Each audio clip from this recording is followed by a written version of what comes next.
Well, I mean, just who's off the top of my head? You've got David Faustino. You've got Scott Bakula, and you got your with Mr. Scott Bakula. Yeah, he's doing great. I mean, you got David Ogden Steers. Yeah, you got all these great famous people who are just like living at the top of my memory banks. Did I ever tell you about Two Diamond Phillips? That sounds like a drag king. So this is like an idea I had for like an animated series, like an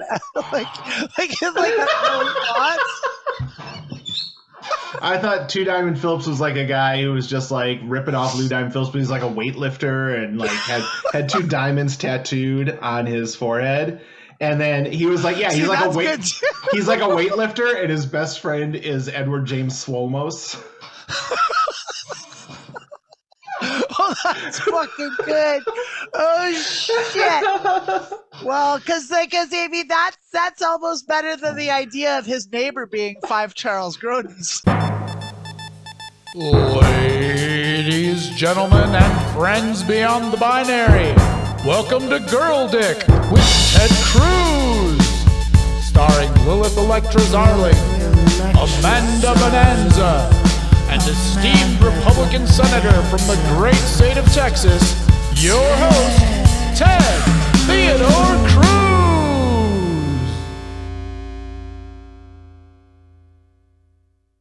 Peace to everyone out there. I'm so glad you're able to join us. We don't have like a special episode today, but you know, we've got some great questions to go over. Obviously, Ted couldn't be here this week. He's busy stealing Christmas from a small town. He's busy like enforcing. He's like forcing Islamic children to be played, Right. to like do Christmas stuff and like forcing Jewish people to do it. He's forcing them to eat Christmas pork, He's even like, though that's not a thing. Christian nation. This is a Christian nation. You have to. Freedom of religion. Do what I say. But he also did email us and said, tell all those trans people, all the babies, Merry Christmas as well. Yeah, Merry He did Christmas, not say Happy Holidays. He said, he most definitely said he said Happy Kwanzaa. He was like, yeah, Happy Hanukkah, Happy Kwanzaa. He forgot about Christmas, is what Ted did. He got all the other ones. He got everyone. He's like, Happy Solstice, Happy Kwanzaa, Happy Hanukkah. Yeah. Happy. Like, did I miss anything? Did I miss anything? I don't think so. I don't think so. No, of course. I could never miss anything. I'm Ted Cruz. Happy Dionysus's birthday. You know, for those of you who go that way. And yeah. Isn't that funny how like Dionysus and Vishnu and Horus and how many other gods all have the same birthday and like all got visited by three kings and all birthed the virgins and like so wild. Why is that, do you think? But only the one was real. Which one? Well, we're a Christian nation, so I think that answers that itself. one. Yeah. Joseph Smith. I mean, have you ever read off the golden plates? Then who are you to say that was not true? He was actually a real man, or was he a god? Like, who's to say? Like, they sure seem to think so in Salt Lake. I've never seen him at the God meetings. And yeah. There. I mean, I don't know if his invitation got lost or if he just, didn't know the way. Yeah.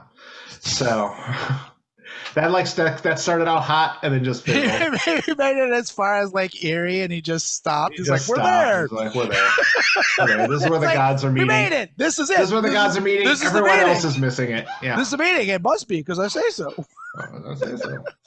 Actually, this piece of paper that no one else can look at. So sad.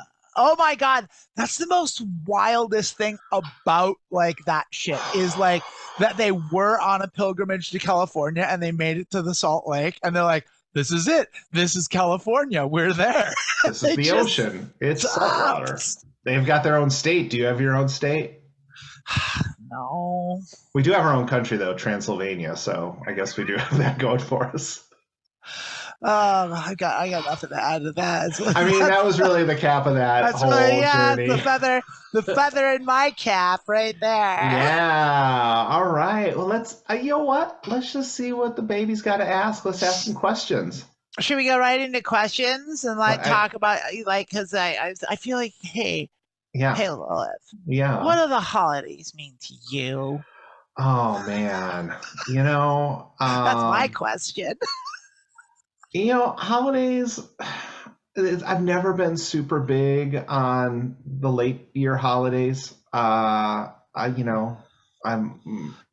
more of an Arbor Day kind of girl. Well, I do like Thanksgiving because my birthday is usually right around Thanksgiving. So Thanksgiving's always been nice for me. But obviously there are other connotations with that as I've got older and learned more about our country, right? The celebration of a massive genocide. If we're talking about living as a trans person in a capitalist hellscape, obviously it's the days off. Exactly correct. My last job, I worked for a university, and we would basically get off like 2 days before Christmas until like a day or two after New Year's. It was like solid every year, like a full week off. Most jobs you get like the day before, day after Christmas and New Year's off, but this was just like a solid block where you just be like paid time off and like didn't have to do anything. So honestly, for me, that's mostly what it is. And even with Thanksgiving, like they're having a 4-day weekend. Like I don't do Black Friday. I don't do any of that stuff. The simplest stuff is just like, staying at home and like. But Cyber Monday, do you do Cyber Monday? I don't do any of that shit. No. The Jeff Bezos holiday. No. Yeah. Right. Bezos Smiths. They really do. I've got a lot of good shit. I do Prime Day. I do Prime Day in July, baby. I have done it. It's like I got like a real nice microphone on fucking Cyber Monday. It's such a good deal. I got it. I gotta take it.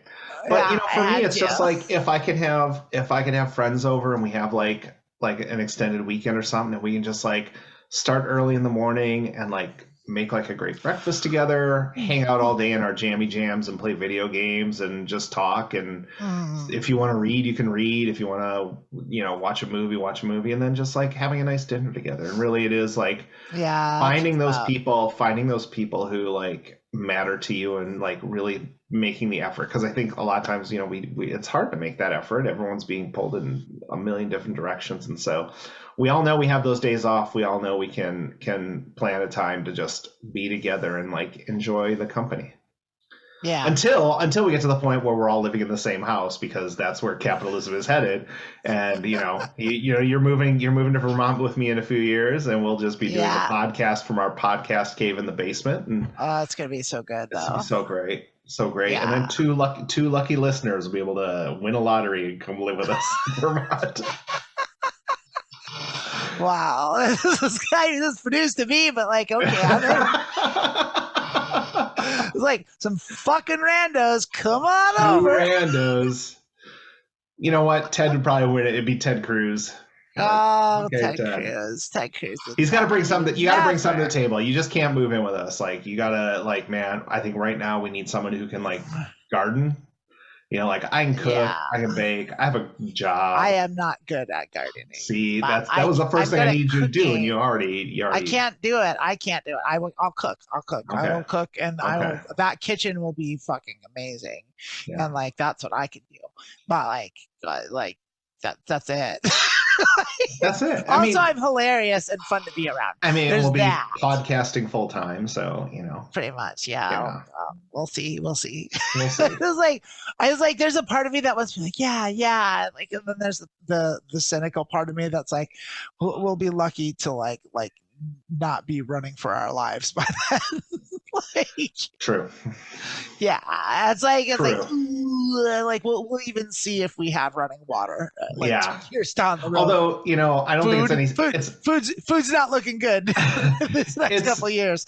So I guess then I should ask the reverse question.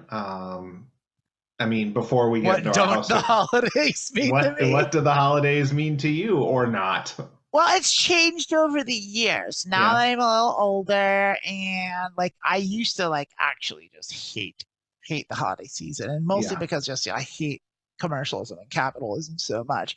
But like, and I still hate all of that.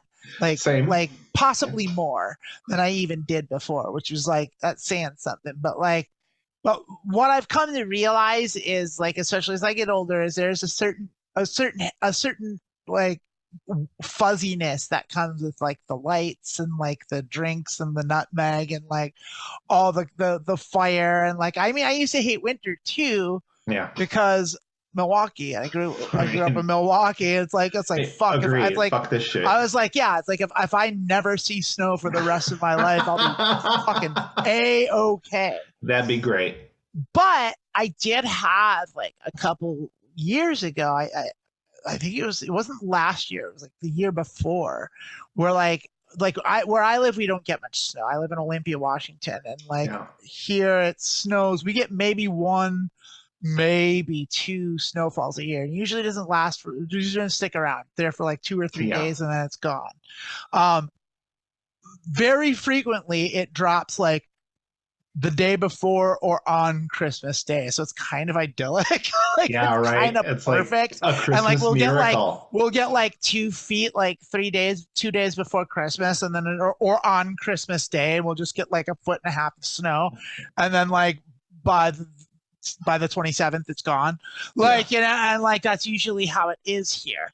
But occasionally, you know, everything's fucked up. So like, who knows when we will, if we even do it all this year. But like a couple of years ago, about 2 years ago, it came in February. It came late, and we weren't expecting, because usually by February it's pretty sunny here. Yeah. And we got that, and like it was like the first snowfall I had seen since I had started HRT, and like so I had like my new eyes like my new like and it was just like the whole time, because I was always like, I fucking hate it, it's cold, it sucks, and I was just such a sourpuss about it. And I was just like, it was like, oh, everything sucks, you know, this sucks. I don't do what the big deal is, you know. And that's how I was like my whole life. Like it's like, and it's like, but this time it came, and I was just like, I actually just really looked at it, and it was just like one of those nights where it was just like just snowing and just silent.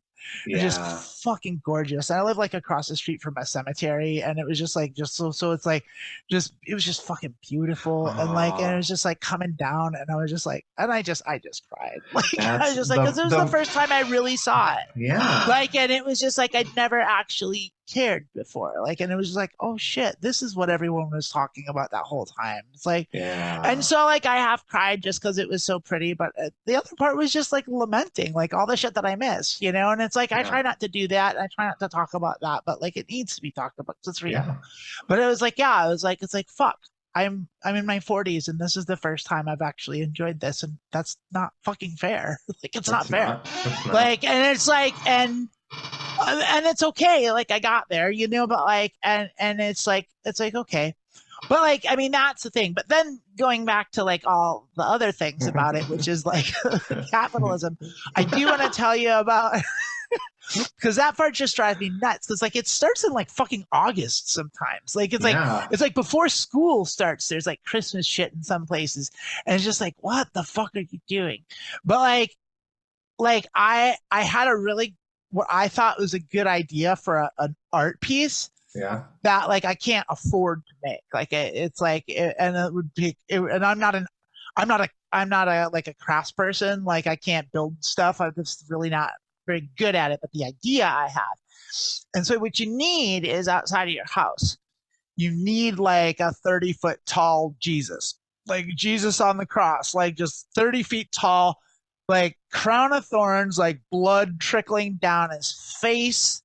And then above his head is like those big signs that have the light bulbs in them with the arrow pointing, and like the lights like flash, you know, and they point you towards the arrow, which is pointing to just a sign that just says sail. And Jesus is up like on the cross, you know, like and the blood's pouring down, and like, but it's his arm is mechanical, and it's just like waving you in, like waving you in.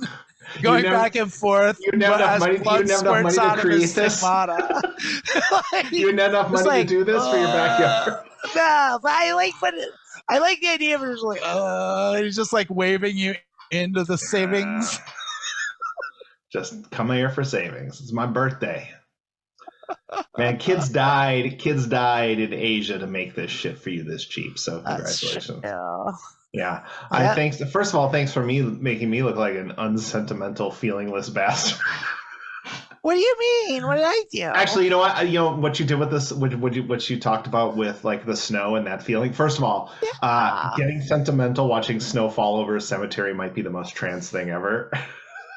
Just like, see, yeah, you're here. But I think we all have that thing. I made it. Yeah, she made it. What do you mean I'm not trans enough? I cried watching it snow over a cemetery across the street. It's like, okay, you're here. Yeah. But I think like we all. Were you wearing stripy socks? Did your skirt go spinny? It did. I was wearing a spinny dress. Yeah, it did. But what I was gonna say is, I think we all have those things that the first time it hits us that we missed on something, and it just it's uncontrollable. And I know like I've had moments like that too. And I think it's so. And this is one of these things, and we can have it. We should really do an episode in the future about this. But I think it's so important to share those things that we think only happened to us, or we only thought. And then as you start your transition and talk to more people, you realize this is what we've all gone through. And you know, I think there's a feeling of loneliness connected with a lot of that, and a feeling of wrongness. Because you don't know that other people do that, or you don't know that trans people are having that same experience. But that thing where like it just hits you out of the blue, just like you missed something. You missed this part of your life that you can't go back to. Yeah. That's a lot of stuff. Yeah, it is a lot of stuff. It is a lot of stuff. And it's just like, I try really hard not to dwell on any of it because there's nothing you can do. Like, it's the thing we talk about. Like, you know, regret is, you know, a thing that everyone has, but you have to look at that forward motion and what's ahead of you. Exactly. Yeah. And you'll see plenty of cemeteries in the future. Like having an escape route out of the country. I mean, if we're in Vermont, we could probably run through the forest to the Canadian border. I've got a passport too, so we don't have to sound to music it. But like, I mean, like, you know, it's like I gotta update my passport. We don't have to Von Trapp it over the. Yeah, you do. I'm not joking now. It still has my dead name on it. You're serious? I know. Do it. Yes. Yeah, sorry. Well, it's a valid passport. I mean, it's not like it's expired or anything. Oh, well, then you're fine. But I'd want it with my new name. But as long as you show up at the border with that says that's what your name is and all the stuff is right, I assume they'd let me in. Also, if I'm a refugee fleeing a country that's dissolving into Christofascism, that they'd let me in. Plus, we bring so much to Canada with our Wisconsin work ethic and our, you know, we're from Milwaukee. We're socialists. We're socialists at heart. I am a socialist, you know. You're one of those socialists where it's just like more power to the workers, and you're like, I don't want to do that work park though. But kind of, yeah. Like the works for the trickle down economics people, like trickle down economics, gulag for you, like clean the sewers now. And that means that depends on like what you define as work too. So I have a work ethic when it comes to doing things I care about, but like what that doesn't include is like going to a job I hate. Building tanks for the motherland. You don't feel like that? I mean, like if it was for the right motherland. Transylvania. Okay. All right, so this first one is kind of like because it's that time of year where we're spending time with our families, and now I'm gonna ask this, but also know that we plan on doing episodes that talk long term about our journey, so we're not going to go too far into this. But this was like what was coming out publicly / to extended family like. My parents have known I'm trans for a little while now, so it's a bit of a time bomb before I have to tell my extended family and I guess be out publicly. So what was the experience like? Anything you think I should know? I can only say what I did. And which is all we're asking. I didn't tell my extended family. I did like I had I had methodology and I followed through with it. So basically I started when I first came out, I told one person, that was my roommate at the time, Ian. I think I talked about this. My roommate at the time and the person I was closest to. Yeah. And I told him, and once I did that, like I was like, okay, now I have to tell like the next circle of like people, which was like the other people, because I was doing a different podcast at that time, and like that was probably my tightest unit. So the guys I did the podcast with, and I told them, and then it was my band. I told my band when they came up, and then it was, and then my immediate family, and after, like I had envisioned it. And you know how life goes, how like you envision the way something's gonna go, and then it doesn't go that way. What? And like, so I was like, oh yeah, it's gonna be like this, and I'm gonna tell them this, and they're gonna do this, and then of course none of that happened. But like, I would tell people, but like it got to the point like where I was telling the same story over and over and over, and explaining the same thing over and over and over, and I was like, I got tired of it. Yeah. I was like, I forgot who I told. I forgot what I said. Did I tell you this? I don't know. I can't remember. Yeah. But I got sick of it, and I was just like, so I'm just gonna do like a bulk dump on Facebook, and that's gonna be it. That's gonna be the last. I'd be like, tell everyone, spread it around. Like, I don't want to do this anymore. Let the world know. Yeah. Like, and I just like I wrote a thing, like a little page, a page long, like 300 words of like, hey, here's like what's going on. Here's where I'm at. This is what I am doing. I'm out. I'm trans. Like, tell people these are my pronouns. This is what I'm doing. Like this. Like, and that's what's happening. And that's it. Yeah. And then I'm done. And everyone just kind of found out. Like, but the other thing I did is in doing that, I also gave everyone I hadn't told like carte blanche to tell people, and like actually asked them to do it, because like it was like, I don't want to do it anymore. Like, I'm done with this. I'm done with this. And so I assigned them to do. I had other people do my dirty work for me. Hey man. And that's what I did. And so, question asker, I actually strongly recommend that, because like that way you don't have to deal with it. and like, especially like depending on the extended family. So like in my case, like there's my mom's side of the family and there's my dad's side of the family. And my mom's side of the family is almost universally cool and down. And in fact, like my aunt on my mom's side, like I haven't even spoken. I don't even know her that well. Like we've only met like 3 or 4 times, and I haven't seen her like or spoken to her in at least 10 years. Like but like and I was worried about her because I don't know her that well, and B, she is like just like comes from an Irish Catholic background, like hard Catholic, like the whole way, like Boondock Saints shit. Like, like, I mean, not that stupid, but like, I mean, like, and so I was like a little worried because, like I said, I didn't know her that well. I was like, oh, like, anything Christian when you wear it doesn't bode well, and so I was like.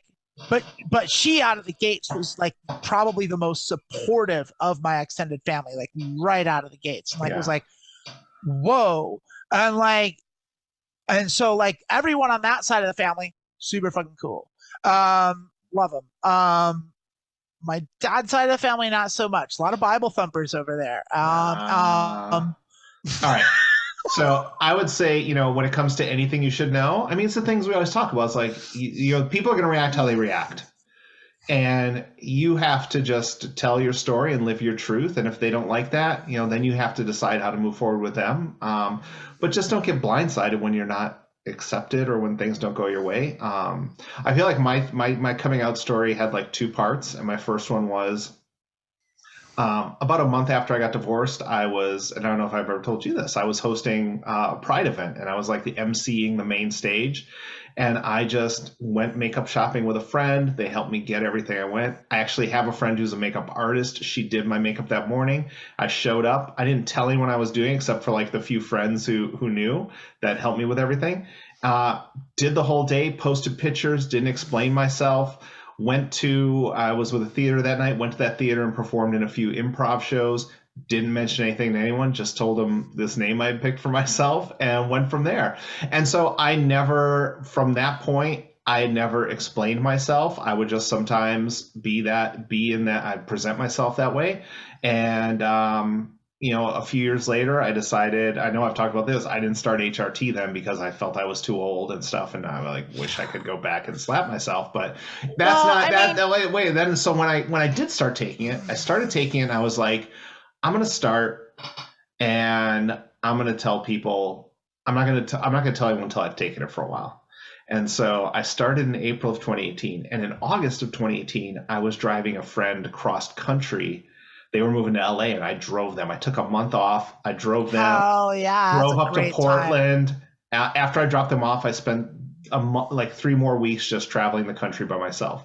And I said, but the day before I left, I was going to put a Facebook post up and let everyone know. And then I was going to hit the road and just be on my own, for a while. But I also I have 4 family members that I called individually: my mom, my 2 brothers, and my sister. And then I have 2 friends I'm super close to from college. And I just texted them. And my family was all supportive to my face, which is weird because I do speaking for Equality Virginia here where I live, and they do it's a trans speakers bureau, and you go to places and you tell them like a 15-minute thing about your life, and then you answer questions, and it's kind of raise awareness. Like companies will bring in, like I'll go and do like for a health company who are like asking about their trans patients. So I did one for Big Brothers Big Sisters. Oh, that's awesome! Like an ambassador. It was fucking amazing. Yeah, that's great. All of my story was about how I wouldn't have been able to do this if I didn't feel like I was supported by my family and friends. Oh. And now, luckily, I'm in a place now where, like, if COVID's kind of sidetracked that program. So, once I'm back there, I'm an improviser. I can just make up whatever my story is to include it. But re-explain yourself. Yeah, one important thing I think was so great. And here's the thing: is everyone worries so much about the people that are not going to accept you.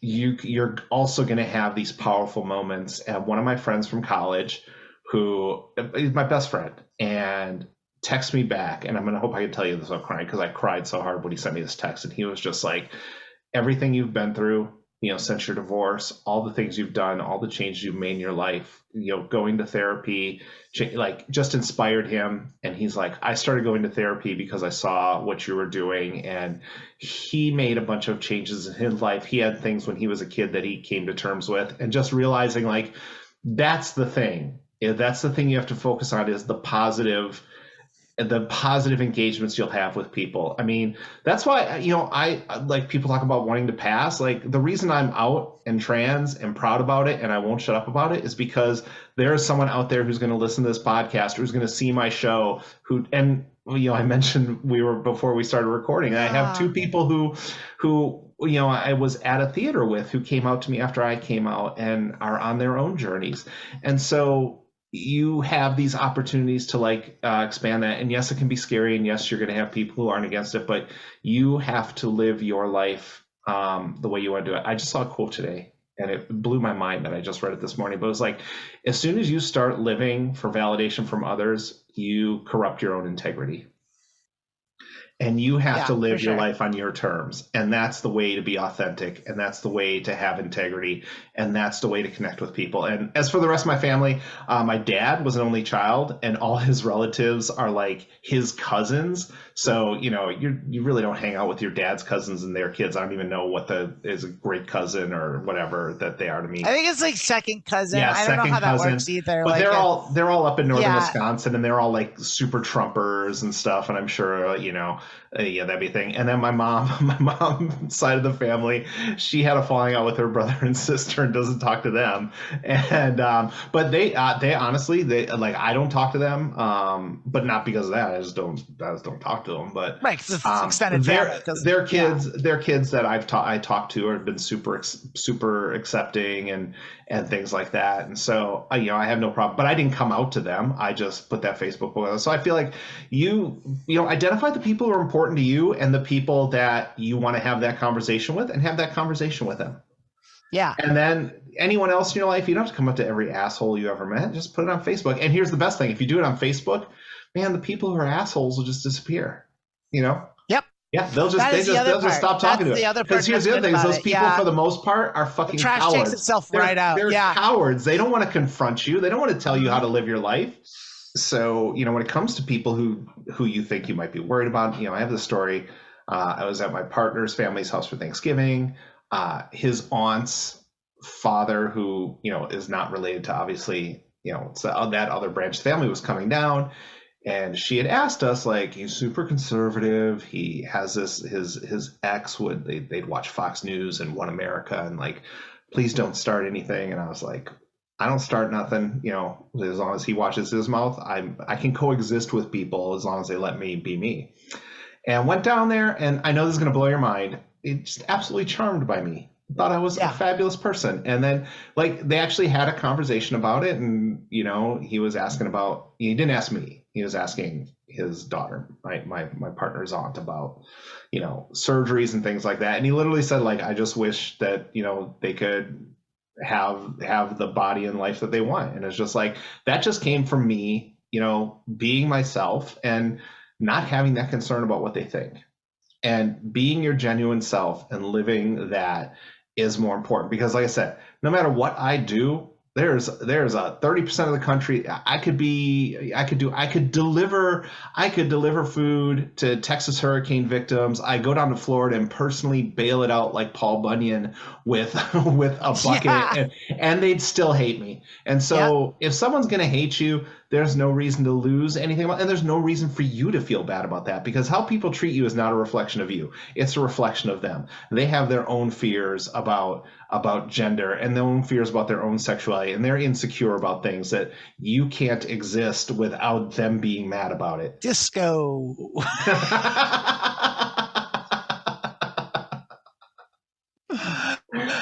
Yeah, that's it right there. There we go. And I'm not and I'm not doing that old thing where, like, people who hate homosexuals are closet homosexuals. I think that's a trope that needs to go. Not all of them. No. But I just think it's a trope that needs to go. But there is a thing that said that, like, when someone is afraid of something, it is because of something in them. And it's not necessarily, it's a fear of something. It's a fear of change. I really want to have an episode where we just talk. I have a whole theory about all this, but I don't want to get into it right now, because we've been answering this question for a while, and I think we did a good job answering it. And I hope that this person, like I said, come out, be your authentic self, be unapologetic, be prepared for people who are not accepting, and be prepared to be like, goodbye. Yeah. It sucks, but it happens. So I also want to kind of boomerang back and just kind of like put a little a pin in this, or is that what you do when you're ending it? Were you putting a cherry on top, or are you putting a pin? Is that it? Because putting a pin is like you come back to it. You're coming back to it. You're putting. I don't want to come back to it later. I want to be done, but I do want to just like add this, like, and abridge what we both just said, kind of, because like both of us kind of said the same thing, but like. The two big things about, like, coming out to extended family. One is you don't necessarily have to. You can let someone else do that work for you. But also what Lilith said about just like, just don't be apologetic. Just like own it. Hard thing to do, easy thing to say, but it is kind of this trick to everything. And if you can figure that out just in life, like you can have a lot easier time with everything. It's like, but like being authentic, being real, being honest, like that's what it's all about.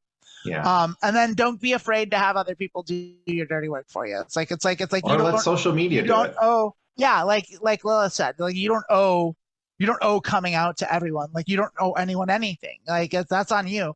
You get to do that on your 100% on your own terms. Yeah. Like, so make other people come out to you. If your cousin shows up for the first time with straight, he shows up with a girlfriend, being like, "Oh, I didn't know you were straight. You never mentioned this."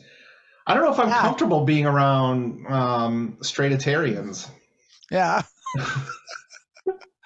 I mean, I like you, but I don't approve of your lifestyle. Yeah. I mean, you know what? I love the believer. I hate the belief. And that's just where I stand. And you completely accept that because you say that to me all the time, and I'm supposed to be happy with it. So I'm sure you're happy with me saying that. All right. Yeah. You got a question for us? I don't know. Nothing. All right. Cool. No, I'm loaded. I got another question. So this next question is something I see a lot on like support groups, and it always like divides it up, and there's like a big gatekeepy part of and you know how much I hate gatekeeping. Yeah, so we don't shit around here. I feel like the two of us should have this conversation as the most popular trans focused podcast in the universe. Can I be trans? I think you should stop there and be like, yes. But it says, yes. Can I be trans? Yes. Yeah, absolutely. Can I be trans if I don't have dysphoria? Oh yeah, that's the definition of true scum. That's what separates it. Yeah. It's like, yes, of course you can. Yeah, certainly. Of course you can. Yeah. Like, I mean, okay, so like, here's the thing: is this is like a little bit of a gooey thing because, like, it's like, well, you know, depending on how esoteric you want to get, like, what is trans? Like, right. but there's a real simple explanation to that, and trans is anything that's not cis. So if you're not cis, then you're trans.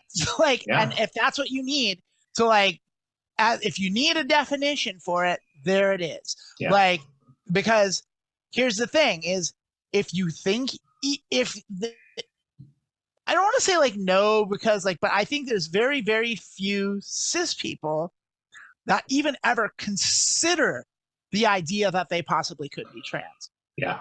Like, I think that's pretty much a trans thing. Like, and it's one of the big telltale signs is, do you think about it ever? Yeah. Like, and so if you do, then probably you are, because it's not really something cis people ever think about. Of course, that might not be true.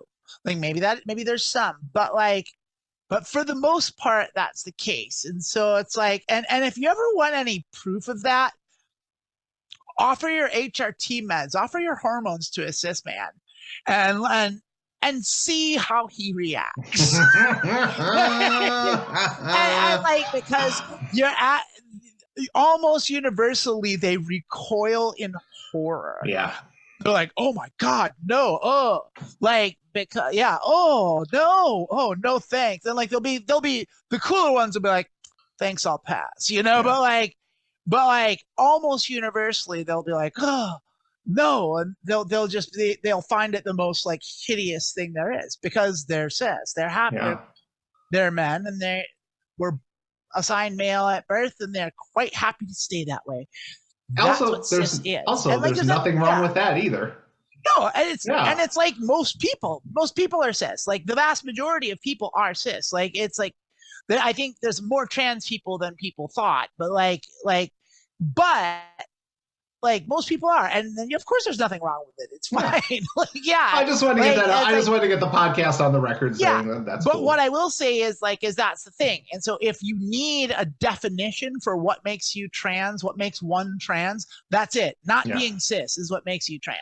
Yeah. All right. I had two things I wanted to say. One is yes.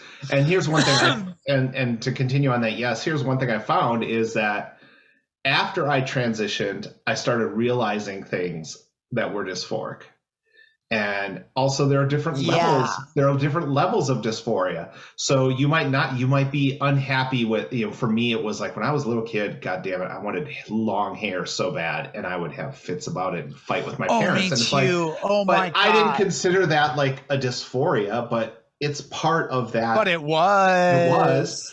Same with me. Oh my God. I have so much to say about that. All right. Let me say the second thing, because the second thing I'm going to let you talk. Right. The second thing I really want to talk about, because I don't disagree with the concept. I disagree with sometimes with the way it's presented in trans spaces. And that's that thing where it's like, if you question your gender, or you have questions about who you are, and you question your gender, or you imagine that you're trans, I agree that there's a thing to that. But what I also agree with, and this comes to a previous episode, we talked about the exploring part of it. It's just like, if you are questioning, I think when you say you're trans, there's a bunch of loaded expectations with that, especially in this country right now, where like you have half the country saying that if an 8-year-old says, he's trans, they immediately like mutilate his genitals and start giving him fake breasts, which we obviously know isn't true. So I want to just clarify that if you're trans, that doesn't mean you have to do anything. It doesn't mean that you have to start hormones. It doesn't mean you have to do anything, surgically with your body. It doesn't mean you even have to present as that. What it means is that now that you have that understanding of yourself, if you see a therapist, you can start having conversations about that and start figuring out who you are and where you are on the gender spectrum, or where you want to exist.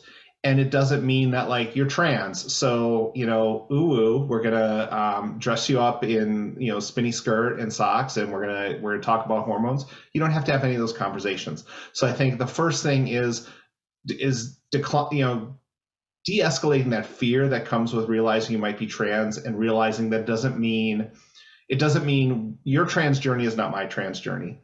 You can be trans and never take hormones. You can be trans and never present as the opposite gender, because maybe your dysphoria is at a place where it doesn't bother you, and you might be non-binary. You might be in a space between those genders. So I think one thing I always like to say is like, if someone questions like that idea that like you question your gender, you're trans. Sure, but also let's clear our verbiage on that and what that means, because then I don't want anyone who thinks that to feel like pressure is like, do I have to start hormones? What do I have to do? It's like, you don't have to do anything. You just explore your personal vision of yourself at a pace and in a way that feels comfortable to you, and find your own happiness. And if it does eventually become hormones, that's great. Take your time to find that. Absolutely. You don't have to start tomorrow. That's the thing about it, is that's why it's like, it is kind of like sticky like that. But like for someone to define it with like, it's not a checklist. Yeah. Like, it's not like, it's like, you don't have to tick boxes. Like, it's like that whole mentality is just dangerous, like in categorizing anything really. Yeah. Like, where they do that in recovery centers. Like, it's like, if you go to like I don't know, like what they're called, like a Betty Ford clinic or something. Yeah. And it's like, or if you, especially if you go involuntarily, and like your parents, you're a kid. Like, so this happened to me. Like, I was like 16 and like I was smoking. My parents like busted me doing acid and dropping acid and smoking pot. And like, they decided to take me to like a drug treatment center because they didn't know any better. Yeah. And like I got, and this guy was just like asking me the most asinine questions, like about like my habits. It's like, well, how often do you drink? It's like, well, it's like, it depends on like what's going on. Like, it's like, I was in a rock band at the time. It's like, yeah, but like how many drinks would you say you have in a week? It's like, well, it depends on the week. Yeah, but how many would you say? Like, well, I can't say. Like, and it's just like, well, I need to check this box. Like, it's like, well, then you're stupid. And I don't want to talk to you anymore. Like, and that's like what it is. And it's like, so it's like, so anyone that's coming across and telling you this now maybe you're just curious yourself, and that's fine too. Like, but like, no, you don't need to be dysphoric to be trans. Absolutely not. Is the bottom line. Yeah. And I would also say, like, depending on your age, if you are, in your teens, and we've talked about this with like what your living situation is and how fast you can go, do not feel that like starting hormones when you're 19 or 20 is some sort of problem that you don't want to wait and find that and do that exploration. You want to start hormones because you feel you're trans and you feel like you have to.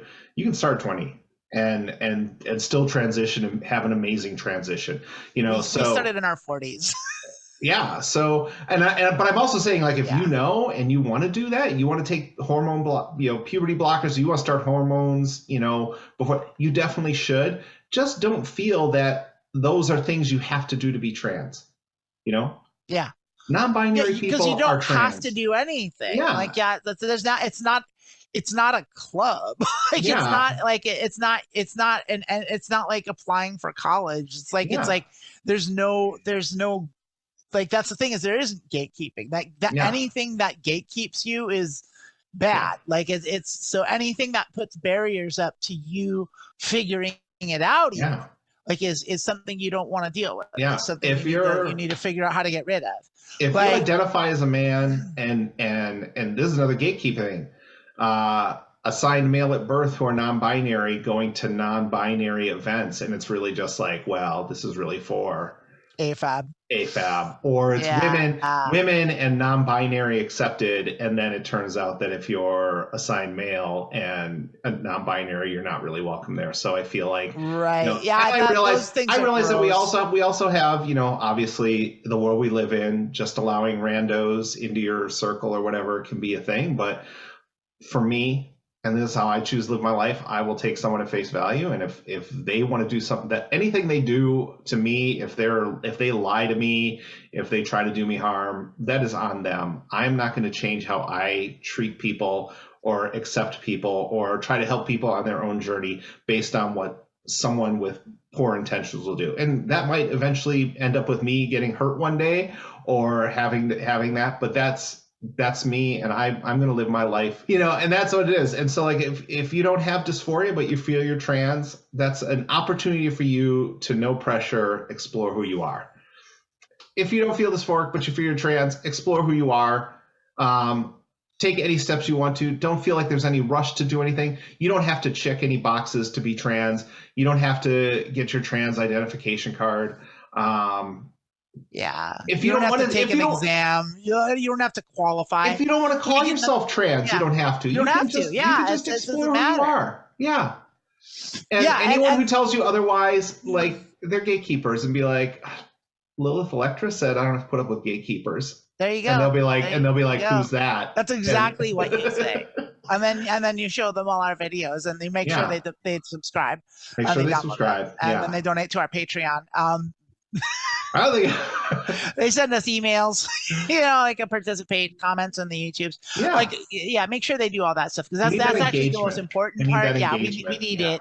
I did want to just double back on something that you said that was very poignant. That is like the part about like dysphoria not being recognized, I think is an important point to touch on, because like I know that like in my case, like a lot of things that I didn't think that I thought I wasn't dysphoric about, I actually really was. And that came, I didn't realize it until after the fact. Like I didn't, like after I started taking hormones, and like I started being honest with myself, because that's the thing, is like being in the closet, like in order to be able to do it, you have to lie to yourself, like, and you do all the time, and you have to tell yourself things are better than they are, so you don't break down into a tunnel and eat and swallow a shotgun, really. Like, and so like you convince yourself that things are okay when they're not, and like and everyone does it, like, but like for trans people in the closet, that's especially true. So like, you might think you don't have dysphoria, but you probably do. And like, and you're going to find out what those things are as time goes on. And once you start opening up, once you start being more honest, once you come fully out, like that is good. Those things are going to present themselves in ways that you're not expecting. Yeah. And that's okay. And maybe they won't. Maybe you are purely not dysphoric at all. You have no emotion. Like, you know, like stop. Like an executive. I don't mean that. Okay, I know that was terrible. I undid all the good work. I just undid everything.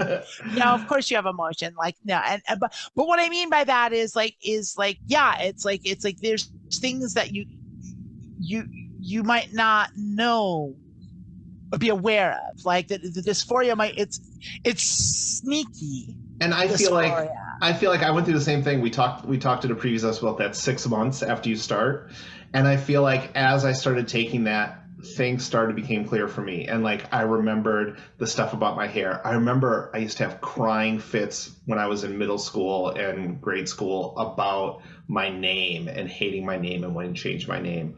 And you have all this recognition of all these things that you're right, you've had to bury just to exist. And again, that there's just also nothing wrong with like that. Yeah. The whole journey of transition is surviving until you can be yourself. And I had to wrestle with that too. And I remember having a breakdown the day I finally realized the person who I was, as much as that person suffered, they kept me safe until I could be myself, until I was ready.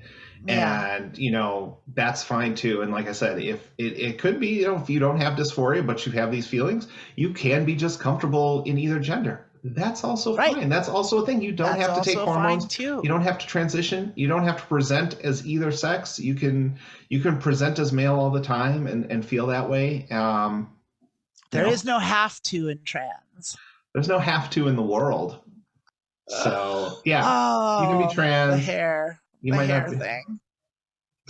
What hair thing? Like long hair. Like oh my God. Hair. Can I talk about that for a minute? You can talk about whatever you want, sweetie. Because that was a huge thing for me. Because like I always wanted to grow my hair out. My parents would make me cut it when I was younger. My dad especially was like, "You got to cut that hair." It's like it's getting too long. And it's not even when I became an adult, like, and I moved away from my parents, like it was constant pressure from every direction to cut my hair.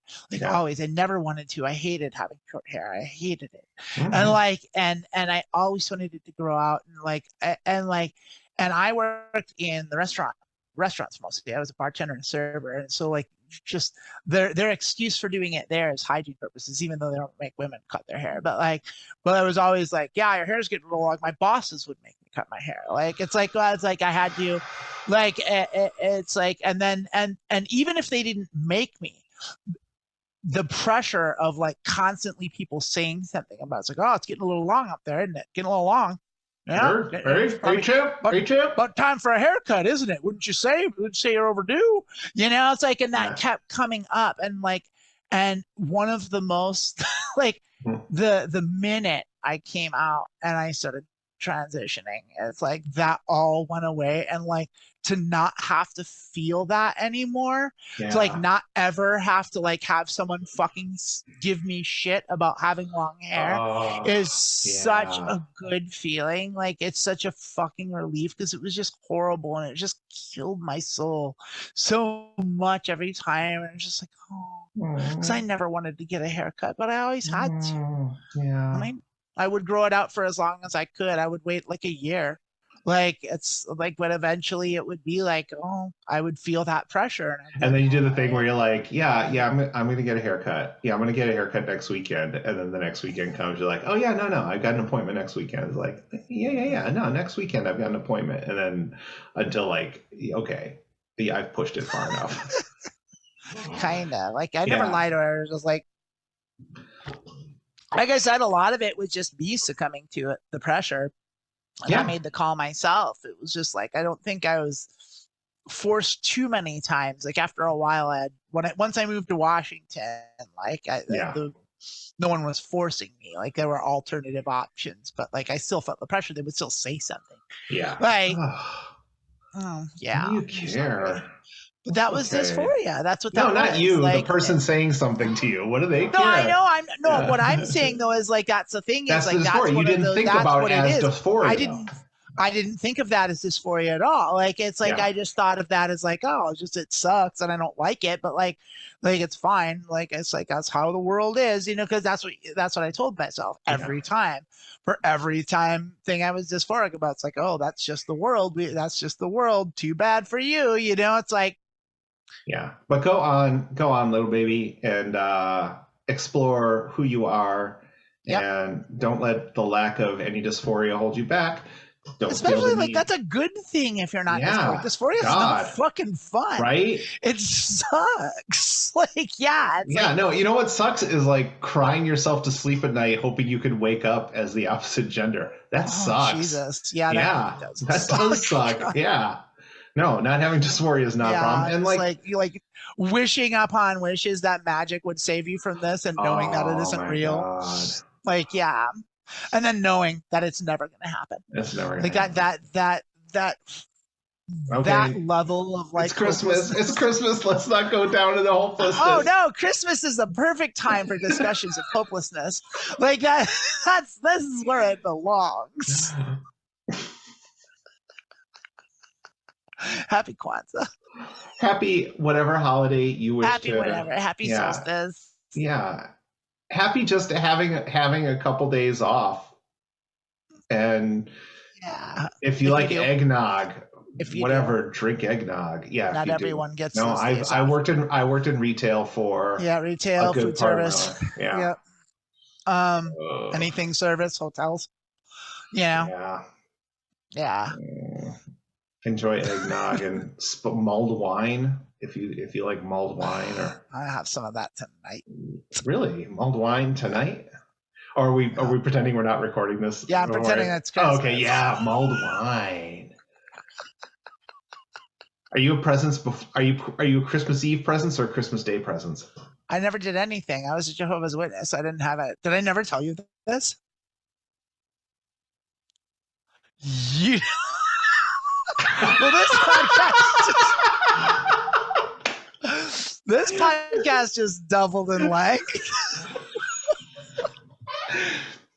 That's totally fine. I did not know that. You know. You did. I never talked to you about this. No. This is another pull-out shit. This is another. You want to hear about this? You're gonna come on over to the Patreon. That's what you're gonna do. You're gonna subscribe, even if it's just like $5 a month. That's fine. Like any little. We haven't decided on. I'm not sure what the tiering system is yet. We're still figuring this out. We're gonna try to have those. We're gonna have those pullouts. We do have a Patreon. I don't have the thing for you. Like I don't know. I'll put it up in the thing. But like I like. We'll make it clear if you want to hear the story about me growing up Jehovah's Witness. Like, I'll tell you about it. Yeah, I was unaware. But not today, because today's show is over. Today's show is over. It is over. I hope everyone has a blessed holiday, babies, and we'll talk to you next week. We have to say stuff, don't we? This is where I have to do my thing where I'm like, okay, here's my professional outro. It's like, this has been Girl Dick with Ted Cruz. I'm Lilith Zarling. She's Amanda Bonanza. Thank you for joining us. Click like and subscribe to the videos. If you're on YouTube, please subscribe to the video on your podcast platform of choice. Check out our Patreon and website. We'll have those links in the description, or we might put them on screen here. Check those out. And they'll be around. And you I'll can probably email. put them on the screen. I don't know. You can also email us, girldickwithted. Girldickwithted@gmail.com. Girldickwithted@gmail.com. Email Capitalization is not important. Spelling is right. Don't fuck up spelling Ted. Spelling is always hard. It's a rough one. Don't spell it with like H's or. It's like TED T's. Talks, but without the talks. Just like that's where TED Talks came from. We've established that they came from Ted Cruz himself.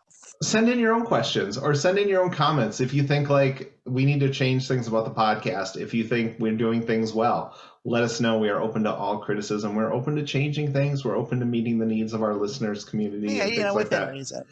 I mean, I am. We'll take it under consideration. I'm completely easygoing as opposed to some of us, apparently. We love you. Bye. Yeah. Enter our contest to come live with us in Vermont. That's going to be at least a year down the road. But you got to enter that contest. Now you got to enter the contest. They said there's no qualifications to be trans, but you got to meet some rigid. You got to bring something to the farm. You got to raise chickens. You go run that gauntlet. Goodbye, y'all. Love you, kiddos. Oh, one more thing. Make sure if you're listening to this, if you're listening to this on a podcast format, like Stitcher, Apple Tunes, or iTunes, we do have a YouTube channel, and all these things are on YouTube. So it's the Girl Dick with Ted Cruz YouTube channel, and we're on YouTube. And so if you want to see what we look like, and what we're actually doing, and that's your call. It's the exact same thing. It's just you get to see us. That's it. You get to see us. You get to see that epic stare I gave you when you told me you were a Jehovah's Witness.